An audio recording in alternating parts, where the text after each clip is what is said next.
Assalamualaikum warahmatullahi wabarakatuh. Selamat pagi semuanya. Sehat kan? Semoga kita semua selalu dalam lindungan Allah Subhanahu wa taala.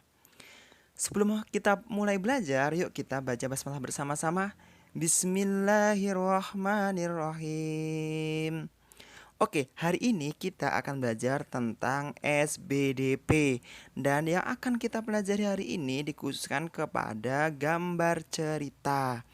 Nah, yang pasti kalian semua sudah pernah kan melihat gambar yang di situ ada ceritanya seperti komik atau mungkin buku-buku dongeng pada saat kalian kecil. Nah, itu disebut dengan gambar cerita. Dan pengertian dari gambar cerita tersebut adalah gambar yang menunjukkan kegiatan orang-orang atau hewan-hewan dalam suatu peristiwa. Gambar cerita dapat ditemui pada buku cerita. Gambar cerita selalu dikisahkan sebuah peristiwa, baik peristiwa yang benar-benar terjadi maupun imajinasi. Nah, dalam pembuatan gambar cerita itu ada dua teknik teman-teman. Jadi teknik yang pertama adalah menggunakan teknik kering.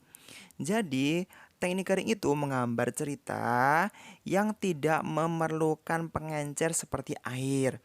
Dan menggambar dengan teknik kering ini biasanya menggunakan teknik aksir. Teknik aksir dibuat dengan menorehkan pensil, spidol, atau alat lain berupa garis-garis berulang-ulang yang menimbulkan kesan gelap, terang, dan adanya dimensi. Selain teknik arsir, ada juga teknik blok. Teknik blok adalah teknik menutup gambar dengan menggunakan satu warna sehingga menimbulkan kesan siluet atau blok. Nah, itu tadi teknik yang pertama. Sedangkan teknik yang kedua adalah menggunakan teknik basah. Nah, dari kata-katanya saja kan sudah basah nih. Jadi, alat dan bahan gambar yang digunakan untuk teknik basah yaitu yang pasti cat air, tinta, atau bahan lain yang memerlukan air sebagai pengencernya. Nah, dalam menggunakan teknik basah biasanya memerlukan kuas untuk mengaplikasikan cat, baik cat air maupun cat poster.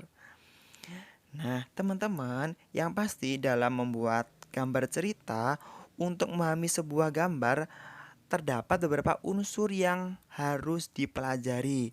Sebuah gambar cerita harus memiliki gagasan atau tema yang jelas sesuai dengan cerita. Sebuah contoh misalkan kita ingin membuat gambar cerita bertema Corona yang saat ini sedang berlangsung di negara kita ya dan juga negara-negara di dunia. Jadi kalau kita ingin menggambar tentang corona, jadi di situ harus jelas nanti teman-teman harus ada gambar virusnya, itu terus nanti dikasih kata-kata. Atau mungkin kalau misalkan kita nggak mau pakai gambar yang corona, kita bisa kok membuat gambar masker. Nah kan sekarang di mana-mana harus wajib bermasker kan. Selain itu kita gambar dilarang berkerumun, dilarang berjabat tangan dan lain sebagainya. Jadi di gambar itu harus jelas teman-teman, harus jelas temanya atau gagasannya apa. Sehingga orang yang melihat bisa langsung paham. Sekian ya penjelasan pada hari ini. Semoga bermanfaat. Wassalamualaikum warahmatullahi wabarakatuh. Sampai jumpa.